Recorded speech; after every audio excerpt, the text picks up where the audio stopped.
When I was in middle school, it was really hard to find makeup that matched my complexion. So I imagine if you were a lighter skinned black woman, it might have been easier because there were white people whose shades might kind of be similar, or complexion might be similar, if they tan for the summer. I don't know.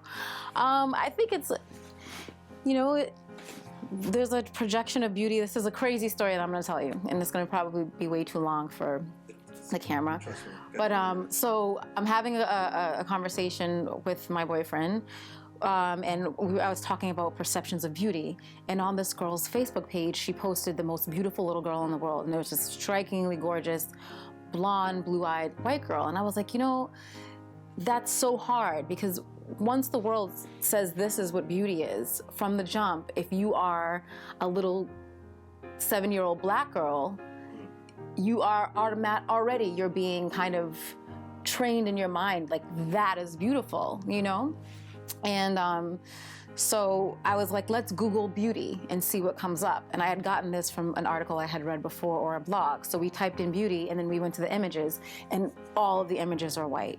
So according to Google, which is the mind of the world, that's what beauty is, right?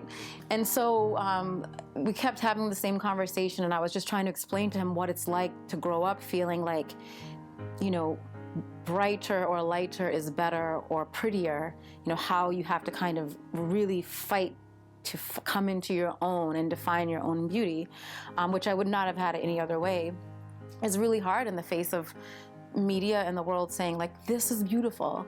And so we're like, let's Google beautiful black women, and I want to see who comes up. He told me to do it. He's like, well, Google, beautiful black women and see who comes up. So we type in the Google search, beautiful black women, and we're going through, and he's like, there you are.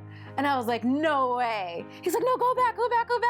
So we go back, and sure enough, I'm like, oh my gosh, that's kind of crazy, right? Because we're having this conversation that's very emotional for me.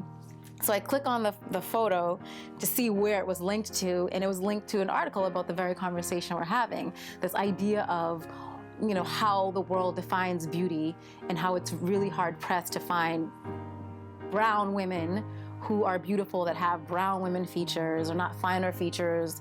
And so, to me, I think it's a hard path in the face of, like, again, what the world says is beautiful, but I wouldn't have it any other way. To have gone through like feeling like my hair wasn't straight enough, or my skin was too dark, or I didn't want to be in the sun. And now I'm just like, let's go to that beach.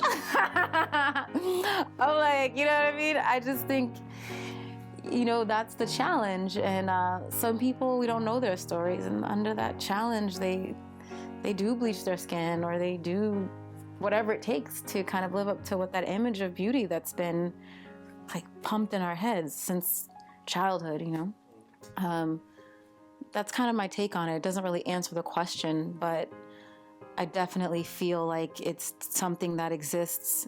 It's something that definitely exists in our culture that we don't often talk about. But when we look at the images of, who's considered black and beautiful in Hollywood, it's certainly not the whole variety of black complexions that we have. Because I think too, like, the skin shows so much. I mean, even for us, like, we might not turn red if we're embarrassed, but there's a certain texture that the skin takes on when you're happy, or when you're sad, or when you've had a good workout, or when you're emoting and you're like standing in your truth. I think that the cells vibrate. I think everything vibrates, and somehow makeup can mask that vibration,